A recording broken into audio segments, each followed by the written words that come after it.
Analyze, the ability to trim your recordings. First, we'll start by setting up a test in Capture.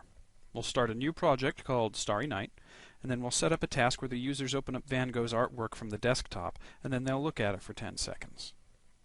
So let's put that task in right there. Okay, now we're done. Let's preview it. Looks good? Alright, let's test.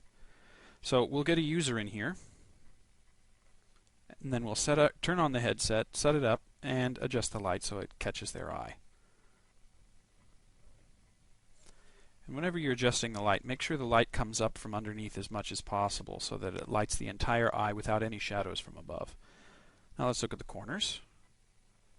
And it looks like the right side's out, so let's adjust the light so that we get more on the right side. Checking those corners. Good.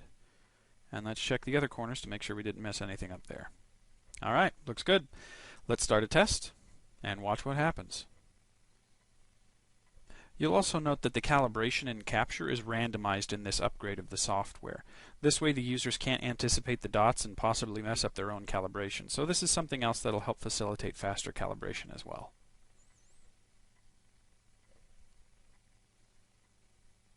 Alright, now for the results. Alright, this is looking good for the purposes of our test, so let's go ahead and start and let the user take over.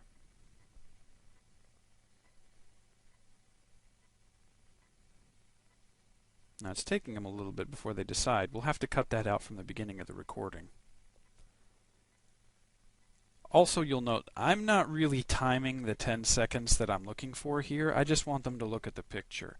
When they feel like they've taken 10 seconds or when they feel like they're done, they'll go ahead and click that green check mark in the bottom right hand corner of the screen, and then I'll end the test, and then when I go into Analyze, that's when I'll mess with the actual length of the recording. So it looks like they think they're done, so they'll click and then go back into Capture, end the test.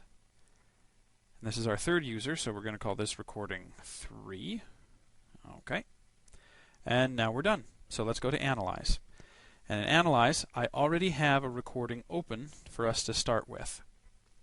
We'll see here that we've got the 3 users, and all 3 of them are taking their time getting started with that task, and not all of them are looking at it at the same time. So trying to aggregate this data, it's kind of worthless.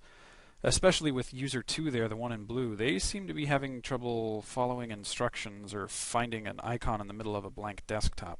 So what we're going to need to do is limit this. In order to trim these recordings, we have to make sure that we limit it to only one task and only one user. And conveniently, you'll see that we only have one task for this recording, that one right there. But we're still going to have to deselect the other users. So let's deselect the first 2 and work with task 3 because that's the one that we've actually seen.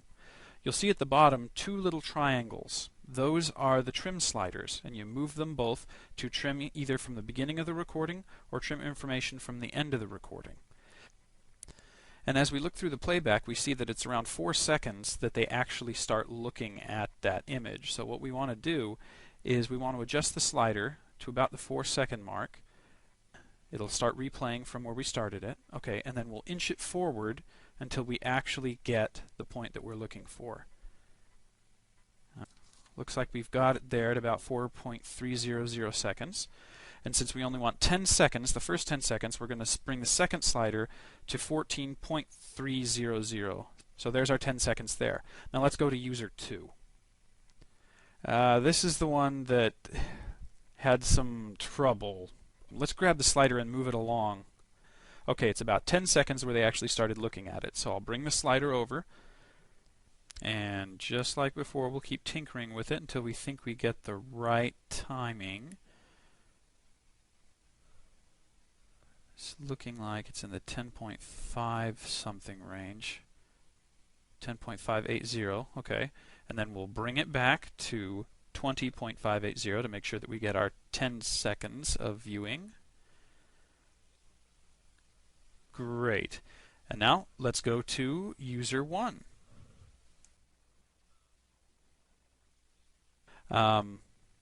Okay, this one was pretty fast, so that's in the 1 second range. So let's bring that up to 1 second about, and then slowly inch that around.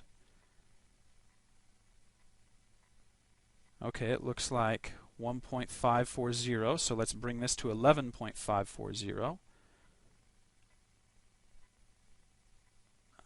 Right there. Okay, now we got it. There's our 10 seconds. So what we want to do is let's go to the gaze plot. Let's look at all this information in aggregate now that we have it, and reselect users 2 and 3 so that we have them all at the same time. Everything's synced up at the same, so this is the first 10 seconds for everybody. This is how it looks all together. Alright, that's looking pretty cool. And it's nice to see how beautifully overlaid it is. This is good for now, but let's go to clusters and look at that.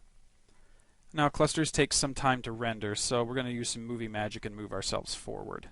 Okay, so this is what it looks like after we've got everything done. We see that the users are spending most of their time near the stars, that cypress in the foreground, and the village and the church.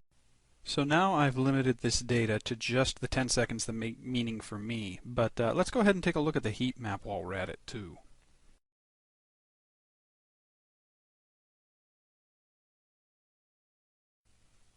And here we have the finalized heat map with data that largely reflects what we already saw in the gaze plot analysis. And of course a heat map will look better with more users over time. Bigger N is always better. But here you can see how the use of the trim tool can make it so that we can focus like a laser on the parts that we're actually interested in terms of our data analysis. I hope this demonstrates how easy it is to start using the new trimming feature in Analyze. If you have any questions or suggestions, contact us by email at support@grinbath.com or go to the support forum at support.grinbath.com.